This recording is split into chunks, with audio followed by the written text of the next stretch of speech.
Mega GK mega GK mega GK mega GK mega GK mega GK mega GK mega GK Israel Hamas cease fire deal important topic है। मैं पहले ही बता दूं ये topic पढ़ाने से पहले कि इस टॉपिक के अंदर जब मैं तुम्हें पढ़ा रहा हूं उसका बिल्कुल भी ये मतलब नहीं है कि मैं तुमको पूरा इजराइल और हमास या पैलेस्टीन वाली हिस्ट्री पढ़ा रहा हूं, क्योंकि वो एक अलग टॉपिक होता है। हम इस डील के बारे में पूरा पढ़ेंगे और पहले कब कब सीज फायर हुई है वो सब पढ़ेंगे।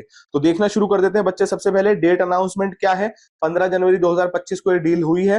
देन इसके बाद में की मीडिएटर्स, याद करने वाला पॉइंट, यूनाइटेड स्टेट्स, कतर और इजिप्ट, ये की मीडिएटर हैं जिनने बहुत इंपॉर्टेंट रोल प्ले किया है। देन इसके बाद में India's response, welcome the cease fire. हम हमेशा कहते हैं, मोदी जी ने बिल्कुल साफ कहा, we are not only against war, we are a pro peace country. हम प्रो पीस है, हम शांति की तरफ झुके हुए देश हैं, ठीक है ना। Stressed on the importance of humanitarian assistance to Gaza and then called for the return of diplomacy and dialogue. बिल्कुल ठीक। आगे चलते हैं। इसके बाद में बैकग्राउंड ऑफ द कंफ्लिक्ट देखें बेटा हम, तो बेसिकली कहां से शुरू होता है, शुरू हुई थी लड़ाई 7 अक्टूबर 2023 में।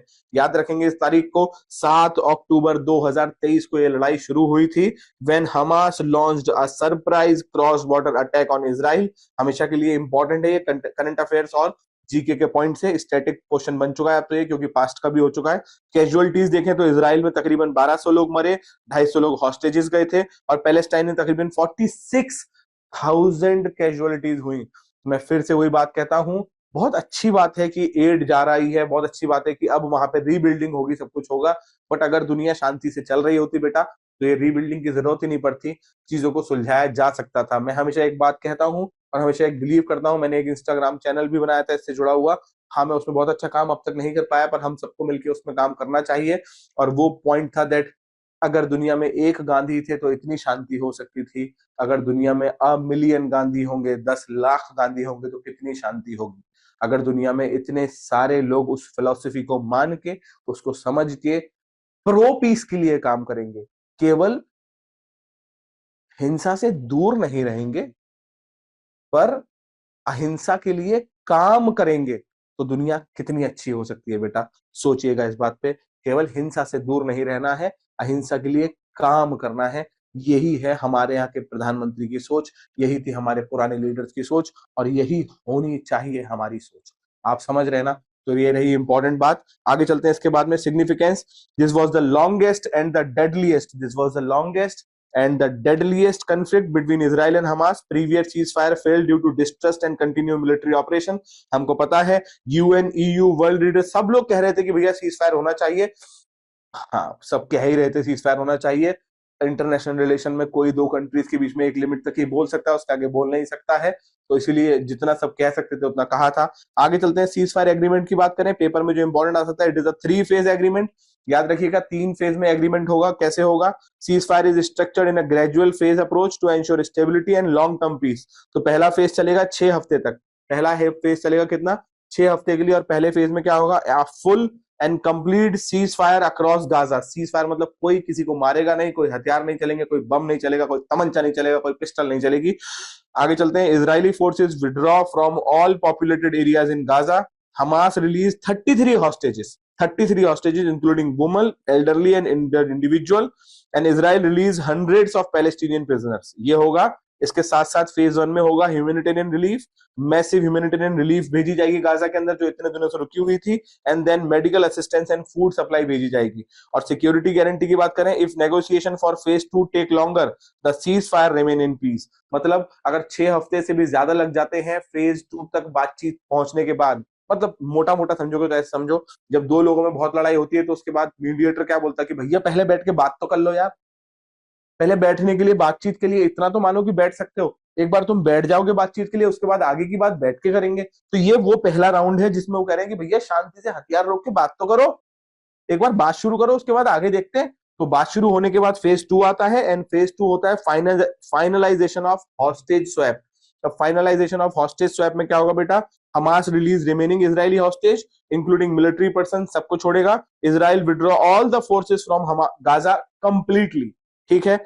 The cease fire become formal and permanent. अब यहाँ पे आप लोग बिल्कुल नहीं करंट अफेयर्स पढ़ रहे हैं, आपको नहीं पता है हमास क्या होता है, आपको नहीं पता है हिजबुल्लाह क्या होता है, आपको नहीं पता आईआरजीसी क्या होता है, आपको नहीं पता कुड्स फोर्स क्या होता है, आपको नहीं पता कि इजराइल का ईरान का जो युद्ध हुआ था या ईरानियन रिवॉल्यूशन जो हुआ था 1979 में, उस इतिहास से यहाँ तक की बात कैसी जुड़ी हुई है, कैसे हिजबुल्लाह लेबनान के अंदर अपना रोल प्ले कर रहा है, क्या था पेजर अटैक। बस मैं आपको एक झलक बता रहा हूं कि ये सारी चीजें जो इससे जुड़ी हुई हैं, बट ये सारी चीजें आपको क्लास के अंदर पढ़ाई जाती हैं, या तो अगर आप कभी भी कहीं से नहीं पढ़ रहे हैं तो आपको खुद से पढ़नी पड़ेंगी बेटा, इतना तो करना पड़ेगा। आगे चलते हैं, इसके बाद में थर्ड फेज की बात करते हैं, that is post war reconciliation, return of the remain of the disease hostage. पहली बात, full scale reconstruction of Gaza with international financial aid and discuss on long term piece talk between Israel and Palestine. ये post वार reconciliation है। तो phase 1, phase 2, phase 3, phase 1 में cease fire, phase 2 में complete फौज हटाओ और टोटल लोगों को लौटाओ, और फेज 3 के अंदर है बेटा post war reconciliation.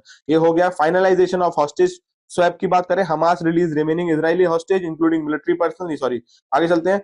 Reaction of the global leader अगर हम बात करें, जियो बाइडेन ने क्या बोला है, declared that the negotiation took months and the deal was a result of international diplomatic pressure, stated that the Palestinian people have gone through hell and too many innocent people have died। तुम क्या कर रहे थे जब ये हो रहा था?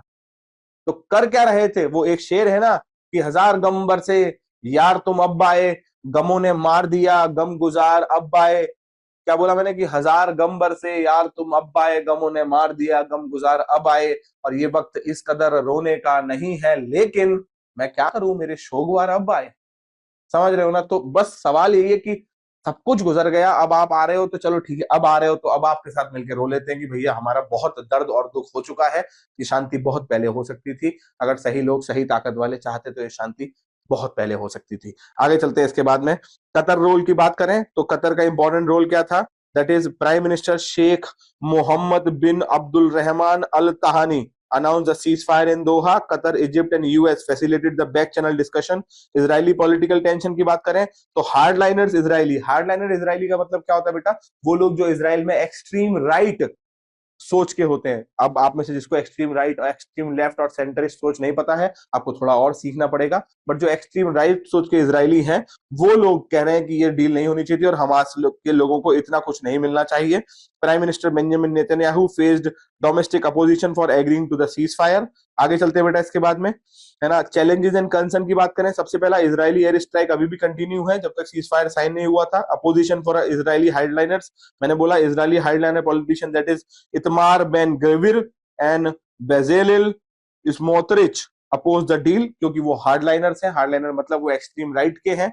एंड देन उसके बाद में Hamas sentence, Hamas demanded total Israeli withdrawal and to end the military operation, ceasefire remain fragile depending on the future event. हम जानते हैं इससे पहले भी सीज फायर हुई थी, पर एक तरफ से या दूसरी तरफ से रॉकेट और बम गिरा दिए गए और सीज फायर खत्म हो गई। तो हम भगवान से सब लोग ये वीडियो देखते हुए एक बार दुआ करेंगे, ईश्वर से प्रार्थना करेंगे कि सीज फायर हो। अपने घर में नहीं फट रहा है तो क्या हुआ, किसी के घर में तो बम फट रहा है बेटा, मेरी बात समझिएगा। और ऐसा नहीं होता है कि हम लोग बैठे बैठे सोचें कि नहीं यार दुनिया में कहीं ना कहीं तो ऐसी चीजें चलेंगी ही, हर जगह थोड़ी शांति रहेगी।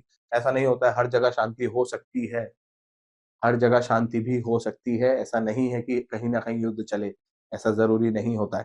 आगे चलते हैं, interesting fact about cease fire and hostage deal, अब तक की सबसे लंबी वॉर अगर इजराइल हमास में कोई हुई है तो वो ये वॉर है। 15 महीने ये वॉर चली है। इससे पहले जो वॉर चली थी 2014 वाली गाजा की, वो 50 दिन चली थी, ये 15 महीने चली है। लार्जेस्ट हॉस्टेज प्रिजनर स्वैप है हिस्ट्री में। 2011 में इजरायली फ्रीड 1027 मतलब 1027 Palestinian prisoners in exchange of one soldier, है ना, कौन सोल्जर था, दैट इज गलीद शेलिट। तो एक इजरायली सोल्जर पकड़ लिया था हमास के लोगों ने, इजराइल ने 1000 लोग पैलेस्टीनियन पकड़ लिए थे और फिर एक्सचेंज हुआ था। और उसके बाद अब तो कितने सारे लोग एक्सचेंज हो रहे हैं। प्रीवियस फेल्ड सीज फायर, 2023 में सीज फायर का अटेम्प्ट हुआ था, 4 दिन चला था, बट उसके बाद में फिर मल्टीपल अटेम्प्ट भी करे गए पर सारे कोलैप्स हो गए ड्यू टू ट्रस्ट। और उस टाइम पे हमास ने रॉकेट दाग दिए थे 2023 में, इसीलिए सीज फायर रुक गया था। हमास इजरायली प्रिजनर्स पॉलिसी की बात करें, Hamas regularly arrest prisoners militant, सीधी बात है, और sorry Israel regularly arrest prisoners and militants of Hamas, and Hamas क्या करता है, इजरायलीज को किडनैप कर लेता है या इजरायली सोल्जर्स को किडनैप कर लेता है। ठीक है, इसके बाद नेक्स्ट आते हैं future implication, humanitarian relief in Gaza, बिल्कुल सही बात है। Rebuilding the Gaza in phase 3, regional political shift, Hezbollah influence धीरे धीरे कम होगा, सीधी बात है। न्यू लेबनीज प्रेसिडेंट जो आया है वो भी स्टेबिलिटी लेके आएंगे और इससे पूरे बाकी एरियाज में भी स्टेबिलिटी आएगी, जो कि आनी चाहिए यार, आनी चाहिए, है ना। Impact on US policies, Biden administration negotiated the deal but implementation falls on Trump's team, ठीक है ना, बिल्कुल सही बात है कि किस तरीके से ट्रम्प की टीम इसको इम्प्लीमेंट करा पाएगी। और हम जानते हैं ट्रम्प ने पहले भी कोशिश करी थी, तो शायद ट्रम्प इसको इम्प्लीमेंट अच्छे से करा पाए, क्योंकि वो ट्रम्प ट्रम्प की एक बात थोड़ी सी अच्छी जो है वो ये है कि वो चाहे लोग कितना भी कहें कि वो एक्सट्रीम कुछ भी कर सकता है, पर जो कर रहा होता है वो बहुत क्लियर कर रहा होता है। तो जो भी हो रहा होता है वो बहुत क्लियर हो रहा होता है, और ये बहुत इंपॉर्टेंट बात होती है ना। Future US middle east policy बहुत इंपॉर्टेंट हो सकती है। अगर पुराने सीज फायर्स की बात करें बेटा, तो जैसा आपको स्क्रीन पर दिख रहा है, 2012 में 8 दिन का, 2014 में 50 दिन का, 2021 में 11 दिन का, 2023 में 4 दिन का, और 2025 में अभी चल रहा है ऑन गोइंग सीज फायर, इसकी बात हो रही है। तो ये टॉपिक यहां तक इंपॉर्टेंट होता है। इस टॉपिक से कनेक्टेड पूरा इजराइल पैलेस्टाइन इशू है, बट वो हम पूरा यहाँ नहीं पढ़ सकते ना, मैं आपको अभी पढ़ाऊंगा पूरा। बट हाँ, अगर आप हमारी क्लास में होंगे तो आप पूरा पढ़ेंगे, और नहीं तो आप जहां कहीं से पढ़ रहे हैं प्लीज पूरा पढ़िएगा उस टॉपिक को।